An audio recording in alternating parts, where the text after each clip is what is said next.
Hi, Alan Short from Global Business Coaching and coach at IPT Business. Do you follow a GPS or do you just keep walking? Imagine you're in a strange city. Let's assume it's Paris, and you want to see the sights. You're a tourist in the city and you want to see what's there. You've got two ways of doing it. The first way is you can grab a list or a brochure that tells you where all the sites are to see, and you can use your phone and you can use the GPS, Google Maps, and you can follow them around, and it gives you turn by turn where you need to go to get to the sites of the city. The second option is you just walk. You walk out of your hotel and you turn randomly left and right as you see what's coming up. At the end of the day, if you took the GPS, the first method, you will have seen heaps of sights. You'll be exhausted from all the walking around and all the new experiences, but you will have seen all the sights. If you take the second option, you might have seen some of the sights, you might have got lucky, but you'll probably be exhausted from walking around and not seeing a lot.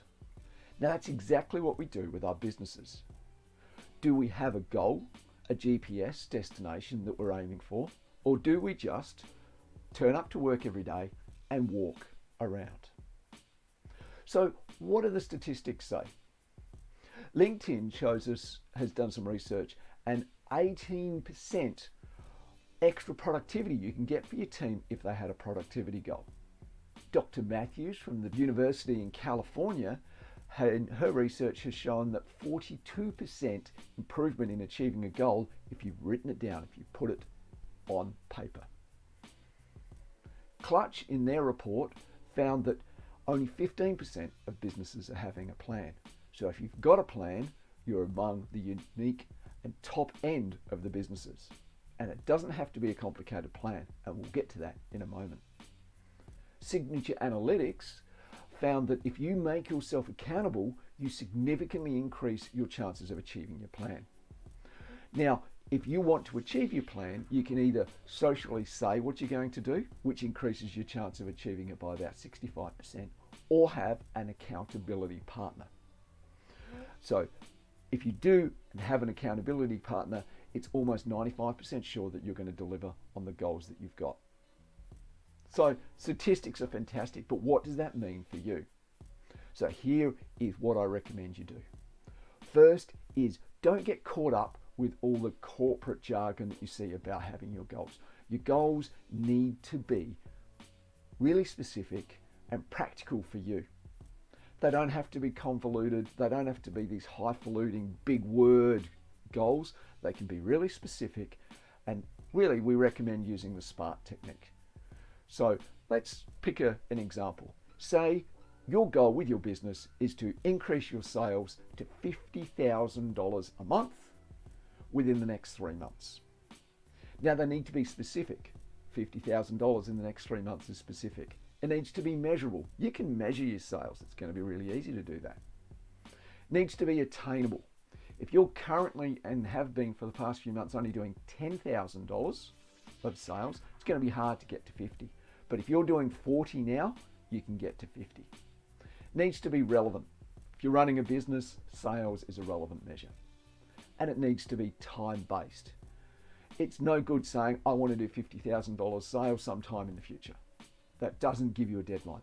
You're working that in the next 3 months, you want to have those sales. So that is a SMART goal. The next thing is it needs to have actions attached to it. And those actions and the goal all need to be written down. Now the actions, again, don't have to be complicated. You might just go, do you know what? I'm going to concentrate on one thing to get my sales up. And that one thing is I'm going to concentrate on the follow-up of my sales. I'm going to make sure that I send email follow-ups, I make a phone call, and I send a text message to everybody that I quote. And I'm going to focus on just doing that to obtain the extra sales that I need. Then you need to decide who is responsible for delivering it. If you just have a goal with some actions and nobody's responsible for them, they don't get done. Usually, if you're a small business, that's going to fall back on you, but you might have a team. You might have a salesperson in this example who might be able to deliver on that. And the final thing to remember to do is to make sure you have accountability. Now, if you've got fellow business owners, either in a network or in the business with you, you can be accountable to one another. If you don't, you might pick on someone like me as a business coach, or you might have a mentor outside of your business that you can tell them what your goal is, you can tell them what your actions are, and you can report on your progress. If you do all of those things, you will be one of the few businesses that achieve your goals and start moving your business towards where you want it to be. I hope you found that helpful. If you have, like, subscribe, share this video so other people can see what we're talking about. Till next time, bye.